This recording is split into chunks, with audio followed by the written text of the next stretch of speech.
സങ്കീർത്തനങ്ങൾ 94 അധ്യായം 1 മുതൽ 23 വരെയുള്ള വചനങ്ങൾ. ദൈവം വിധികർത്താവ്.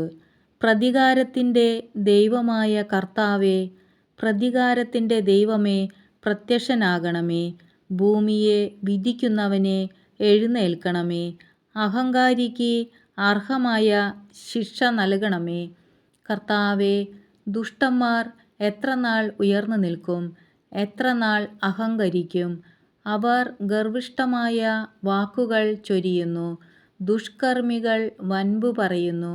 കർത്താവേ, അവർ അങ്ങയുടെ ജനത്തെ ഞെരിക്കുന്നു, അങ്ങയുടെ അവകാശത്തെ പീഡിപ്പിക്കുന്നു. അവർ വിധവയെയും വിദേശിയെയും വധിക്കുന്നു, അനാഥരെ കൊന്നുകളയുന്നു. കർത്താവ് കാണുന്നില്ല, യാക്കോബിൻ്റെ ദൈവം ഗ്രഹിക്കുന്നില്ല എന്ന് അവർ പറയുന്നു. പടുവിഡ്ഢികളെ, അറിഞ്ഞുകൊള്ളുവിൻ. ഭോഷരെ, നിങ്ങൾക്ക് എന്ന് വിവേകം വരും? ചെവി നൽകിയവൻ കേൾക്കുന്നില്ലെന്നോ? കണ്ണു നൽകിയവൻ കാണുന്നില്ലെന്നോ? ജനതകളെ ശിക്ഷിക്കുന്നവന് നിങ്ങളെ ശിക്ഷിക്കാൻ കഴിയുകയില്ലെന്നോ? അറിവ് പകരുന്നവന് അറിവില്ലെന്നോ? കർത്താവ് മനുഷ്യരുടെ വിചാരങ്ങൾ അറിയുന്നു, അവർ ഒരു ശ്വാസം മാത്രം. കർത്താവേ, അവിടുന്ന് ശിക്ഷിക്കുകയും നിയമം പഠിപ്പിക്കുകയും ചെയ്യുന്നവൻ ഭാഗ്യവാൻ. അവിടുന്ന് അവന് കഷ്ടകാലങ്ങളിൽ വിശ്രമം നൽകുന്നു. ദുഷ്ടനെ പിടികൂടാൻ കുഴി കുഴിക്കുന്നതുവരെ കർത്താവ് തൻ്റെ ജനത്തെ പരിത്യജിക്കുകയില്ല. അവിടുന്ന് തൻ്റെ അവകാശത്തെ ഉപേക്ഷിക്കുകയില്ല. വിധികൾ വീണ്ടും നീതിപൂർവകമാകും.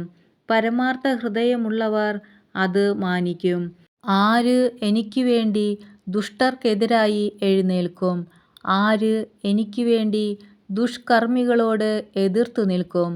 കർത്താവ് എന്നെ സഹായിച്ചിരുന്നില്ലെങ്കിൽ എൻ്റെ പ്രാണൻ പണ്ടേ മൂകതയുടെ ദേശത്ത് എത്തുമായിരുന്നു.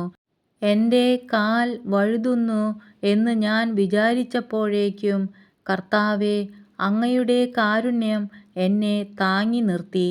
എൻ്റെ ഹൃദയത്തിൻ്റെ ആകുലതകൾ വർദ്ധിക്കുമ്പോൾ അങ്ങ് നൽകുന്ന ആശ്വാസം എന്നെ ഉന്മേഷവാനാക്കുന്നു. നിയമം വഴി ദുരിതമുണ്ടാക്കുന്ന ദുഷ്ടരായ ഭരണകർത്താക്കൾക്ക് അങ്ങയോട് സഖ്യം ചെയ്യാൻ കഴിയുമോ?